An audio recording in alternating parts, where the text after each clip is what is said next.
Well, good morning. I want to thank everyone for being here. And I'm joined at this press conference with Senator Jon Kyl, Senator Steve Gallardo, who currently representing District 13, but will be representing District 29 as a consequence of redistricting, with also Supervisor Mary Rose Wilcox, Barry Hess, past gubernatorial candidate for the Libertarian Party, Angel Torres, co-chair of the Arizona Green Party, and Ms. Alice Stambaugh from the League of Women Voters. And the group that you see gathered here this morning, while we may have different policy approaches and represent different points on the political spectrum, are unified in wanting to educate Arizona voters about the foreseeable negative consequences of trying to implement a top-two free-for-all primary system that necessarily will limit choice for voters in a general election, will prevent third-party candidates and independents from ever seeing a general election ballot, and ultimately what we're going to share with you this morning will illustrate the fact that Proposition 121 is a set of empty promises based on false assumptions with foreseeable negative consequences. And for next remarks, I'll turn the podium over to Senator Jon Kyl. Senator Kyl. Thank you very much. You might find it rather strange that this group of people are all unified around one proposition, but I think that makes a key point here. And that is that Arizonans of all kinds of political beliefs and stations in life and backgrounds can come together with the realization that not all propositions for reform will actually produce good results, and in many cases they result in unintended consequences that hurt rather than help promote our election process here. And I'm reminded of a response by a woman to one of the firebrands in the French Revolution. She said, "Reform? Sir, don't talk of reform. Things are bad enough already." And I'm reminded of that because so many of the reform efforts in the past have resulted not in solutions to problems, but the creation of additional problems. And I just wanted to focus on one of the many different elements of this that I think is in and of itself a sound reason to vote no on Proposition 121. And it has to do with the matter of choice. We all talk about the desirability of giving voters more choices, and that's what many of the representatives here today will be talking to you about. Ironically, though that's one of the purported goals of Proposition 121, it actually reduces the choices. And I wanted to just mention why, the three specific reasons, there are others, so that you could contemplate a bad result from Proposition 121. First of all, it will limit the general election choices by reducing it to two. And in the case of the congressional districts this year, had this proposition been in effect, it would have reduced in the majority of the congressional districts, 5 out of the 9, the choice to just one political party. And to illustrate, in District 9, where you have a slight advantage in registration of Republicans, there would be 2 Democrats on the ballot. In other districts, there would only be 2 Republicans on the ballot.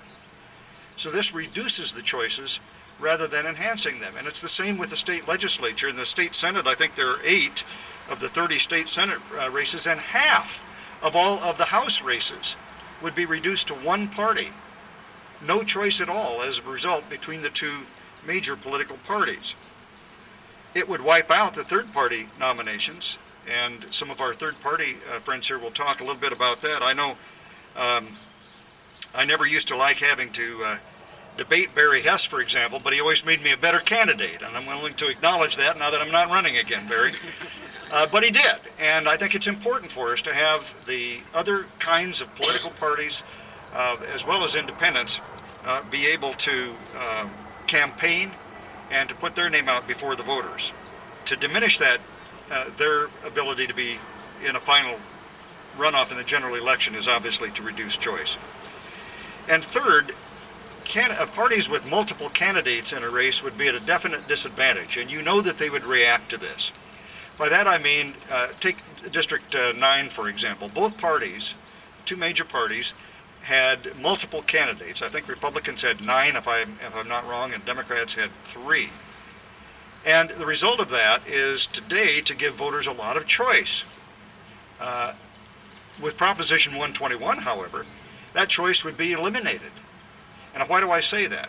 Because the party bosses could not stand to have a multiple field. If you had 9 candidates, they would all be splitting the votes. The other major party would put it down to 1 or 2, so that the general election would result in no party representation from the party that had the multiple number of candidates. That is exactly what would have happened in District 9, for example.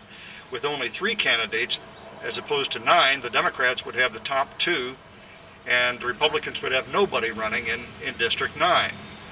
And so what the party bosses would do is obviously get busy to winnow down the field to where their party would only have 1 candidate assuring them of a position in the general election.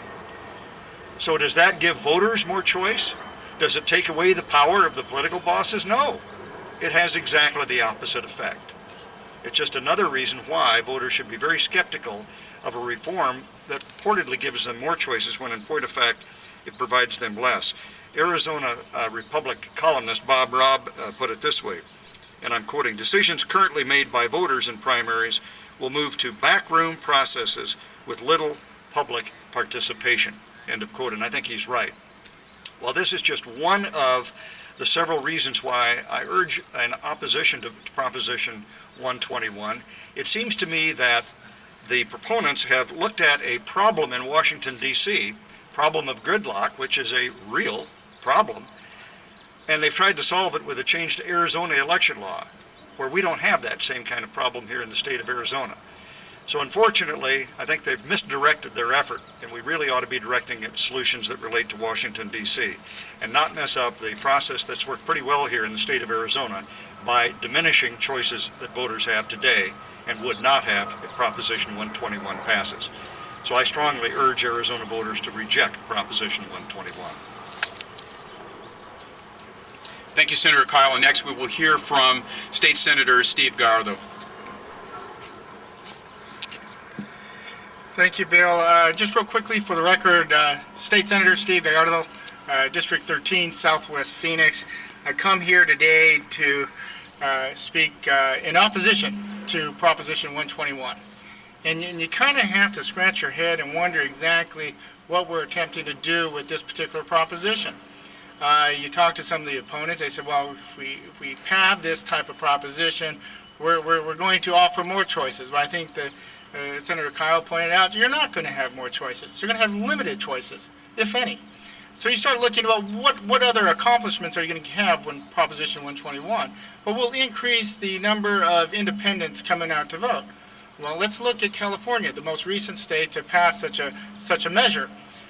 They just had a primary. Has the independents increased? No, they have not increased. Have they gotten more choices? No, they have not gotten more choices.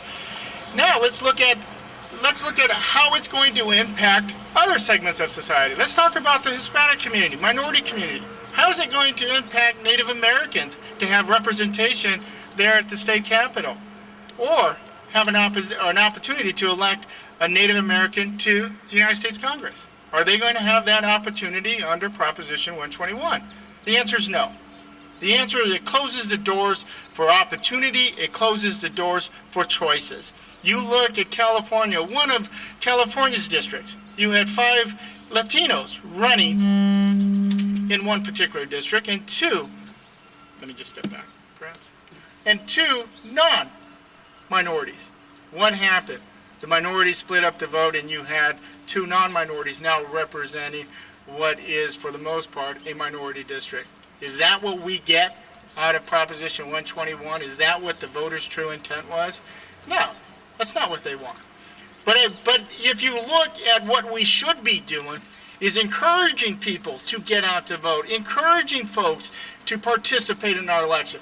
Not trying to rig a primary in order to have certain people elected. That's not how we should conduct elections in the state of Arizona. I would ask the voters throughout the state of Arizona, look at our current process. Is it a good process? Does it represent the entire state of Arizona? And I would bet that they would say yes. Would opening the doors for a free-for-all primary election, would that be good for the state of Arizona? I would say no. And I would agree, the voters would agree with me. Are you going to increase the cost of the election, the amount of money that is going to be in order to participate in a top two primary? The answer is no. Folks, there are several problems with Proposition 121, but at the end of the day, it does not open the doors for more participation. It does not give voters more choices, and it hurts minorities from being able to elect and have representatives of their choices. It will hurt Native Americans, it will hurt African Americans, and it will hurt Hispanics across the state of Arizona. I would encourage voters throughout the state of Arizona to look at Proposition 121 and say no to Proposition 121 on November 6th. Thank you. Thank you, Senator Steve Gallardo. And next, fellow county official, Supervisor Mary Rose Wilcox. Thank you, Bill. And excuse my voice, but I felt it very important to come out today. What concerns me about Prop 121 and the reason I'm voting no and encourage everybody to vote no is it creates, in my mind, an uneven playing field. In California, we are seeing that you have areas that people come out, they do not put any kind of affiliation after their name, but they come in with just mega dollars, and they can run a campaign that is very uneven, very unfair. I think there are ways to reform perhaps our elections, but this is the wrong way. We should have waited and let California be the test state, the pilot test, and then approve it if we wanted to. But I sincerely believe that for minorities, it's a disaster. It's already proved so in 2 or 3 of the primary races, and we've yet to see what will happen in the general races. I'm looking closely at that, but I think it will create a very uneven playing field and confuse the voter more so than anything we've ever done. So I urge you all to vote no on 121. Thank you, Supervisor Wilcox. And next, former gubernatorial Libertarian candidate Barry Hess. Thank you, Bill. Thank you all for being here today, because I do stand in opposition to 121, and the reasoning is pretty obvious to all of us. Here, a state native, a guy named Barry, said it well. He said extremism in pursuit of liberty is no vice. We have to understand that. And I say this simply because the first inkling we saw of this proposition stated that its purpose was to get rid of the extremes. And I would argue that there is nothing good to ever come from the middle. I'm proud to be called an extremist. And when it comes to your personal rights and your liberties, who other than an extremist would you want protecting those rights? It's something to consider, because all of us on this stage come from a diverse background. There are lots of political voices and perspectives. We all agree on one thing: it's important to hear them all. We are not afraid of the public spectrum where idiot ideas will be exposed for what they are, and the good ideas, if there are any, will do the same. I would urge everyone, vote against this silly proposition, and if you want to vote for something to fix elections, how about we work on transparency of the actual count? I think that's a bigger problem. Thank you. Thank you, Barry. And next we have Mr. Angel Torres, co-chair of the Arizona Green Party. Thank you, and good morning. My name is Angel Torres, state co-chair of the Arizona Green Party, also a candidate for state representative in Legislative District 27. I'm a member and shop steward for Teamsters Local 104. I'd like to focus on the, as far as how this initiative will impact independent and party not designated voters.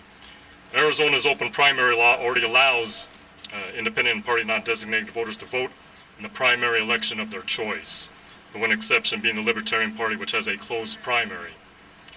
As the Arizona Green Party, we actually encourage independents and party not designated voters to vote in our primary election. What would be a better amendment instead of this initiative would for the state legislature to amend the signature requirement for independent candidates. Currently, the nomination signature requirement for an independent statewide candidate is 3% of registered independents and party not designated voters, whereas the same signature requirement is only 0.5% for a statewide candidate, for a candidate from the Democratic, Libertarian, or Republican Party. The nomination signature requirement for an independent legislative candidate is also 3% of registered independents and party not designated voters, whereas the same signature requirement is only 1% for a legislative candidate from the Democratic, Libertarian, or Republican Party. This initiative, Proposition 121, does nothing to address this issue. Proposition 121 actually makes it more difficult for alternative party candidates and independents to get on the ballot. The Arizona Green Party, we actually encourage and strongly encourage everyone to vote no on Proposition 121. Thank you. Thank you, Mr. Torres. And next we will hear from Alice Stambaugh from the League of Women Voters. Thank you. The League of Women Voters is in sympathy with the supporters of Proposition 121 when they express their dissatisfaction with Arizona elections and the tendency for voters to elect persons who don't represent the views of the majority of Arizonans. But we feel that the current top two system that's being proposed is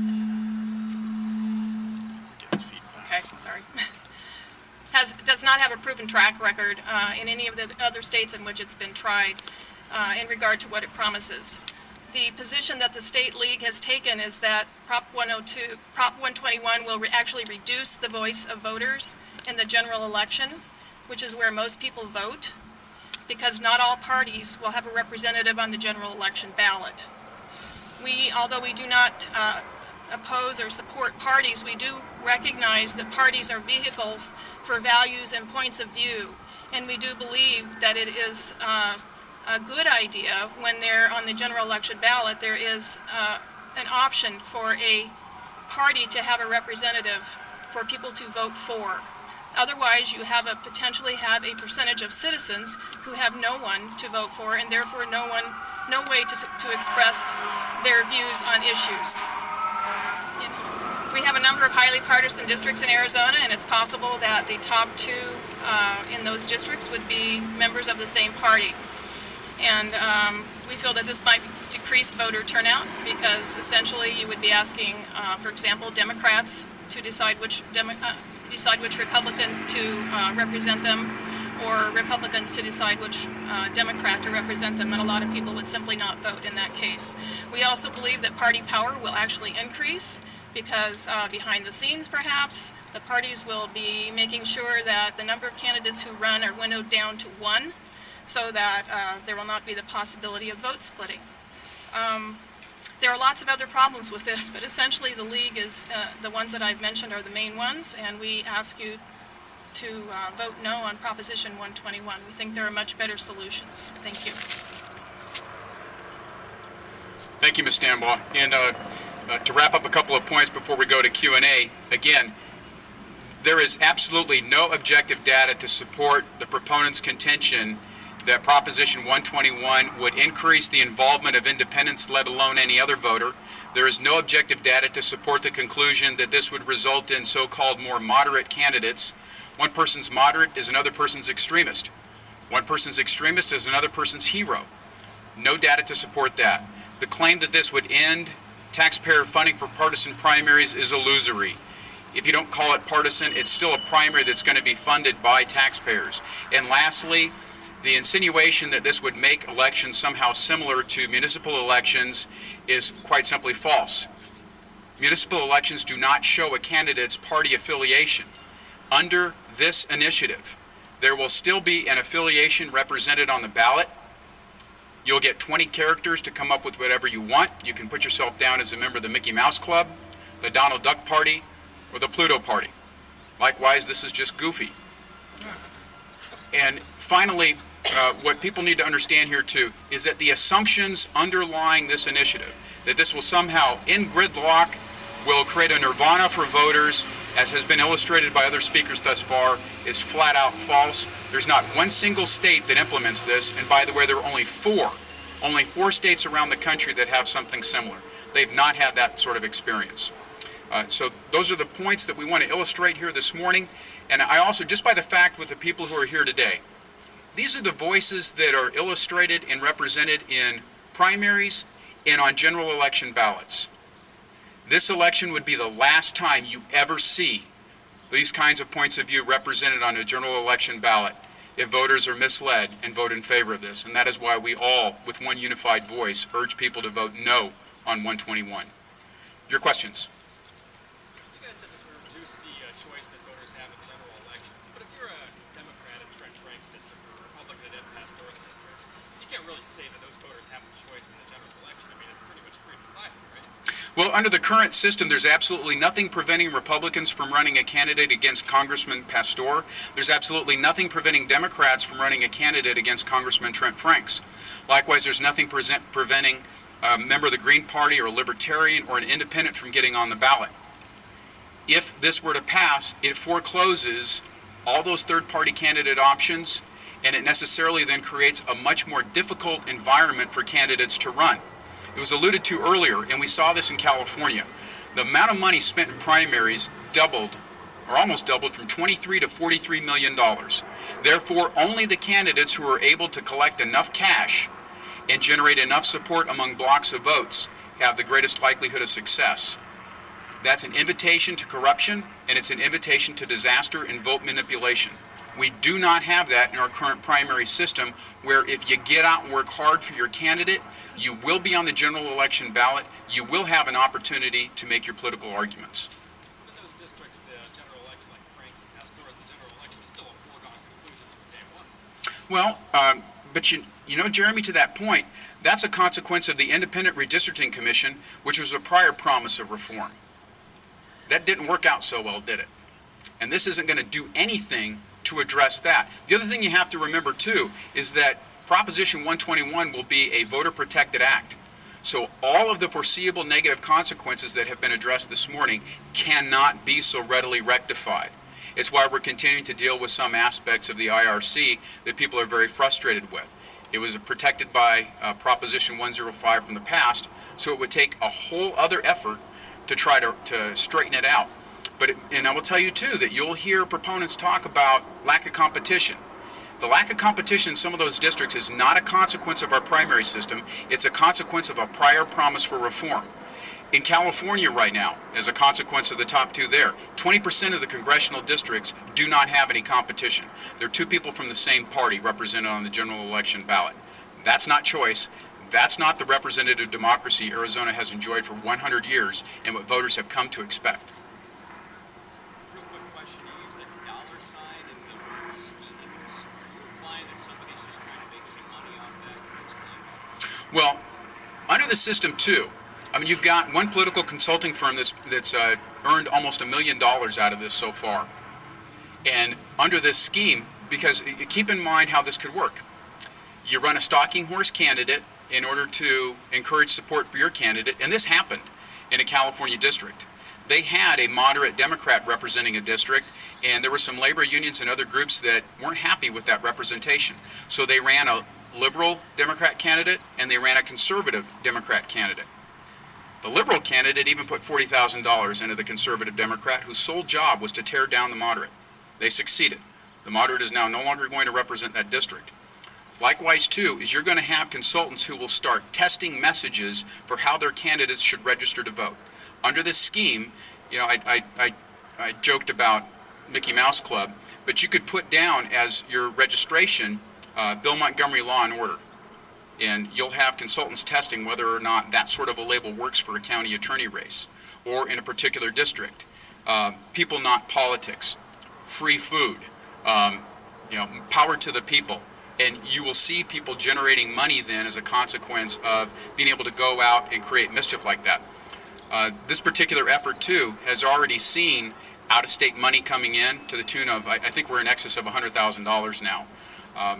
So the schemes has to deal with how you can manipulate the primary ballot with your candidates and how it's just going to generate more money being involved. 23 to 43 million is a huge increase in California. Are you saying that the people behind this right now are interested in making money off this scheme more so than the public interest?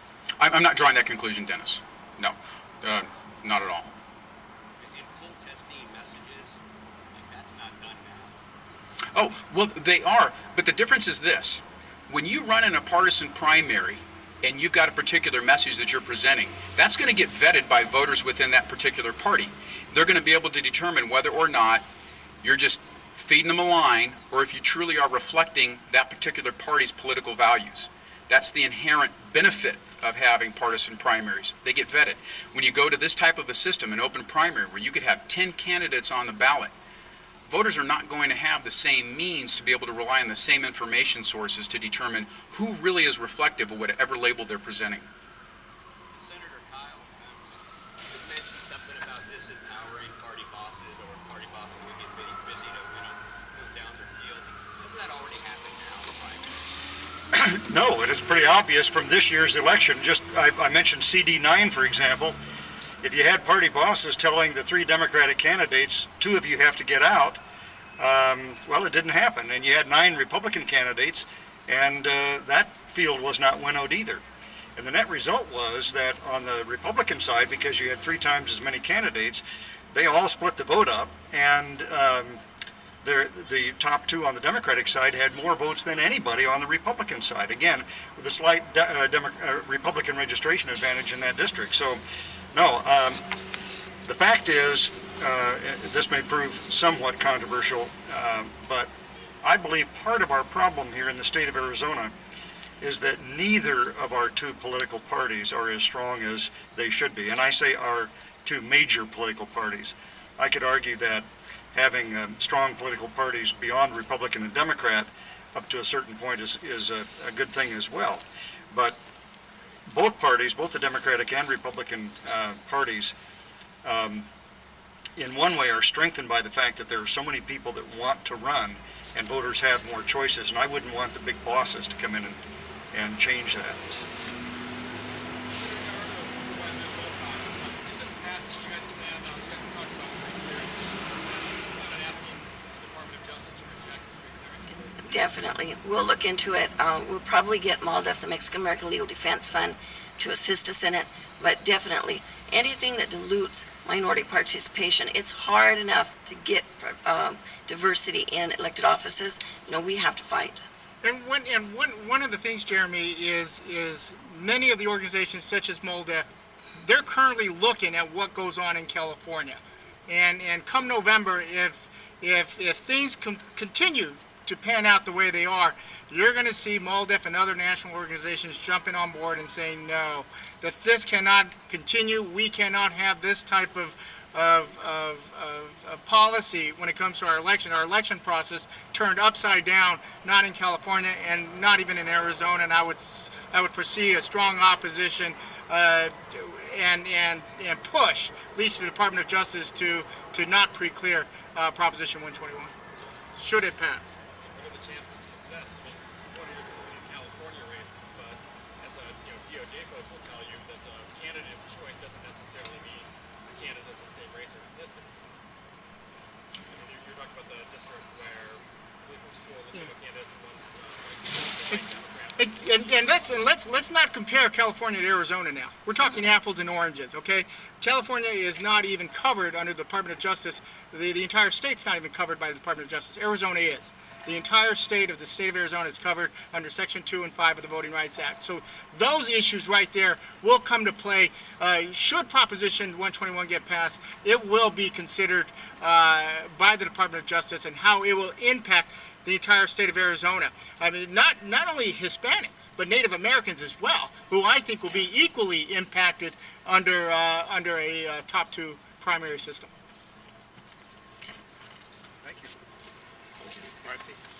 Thank you all very much.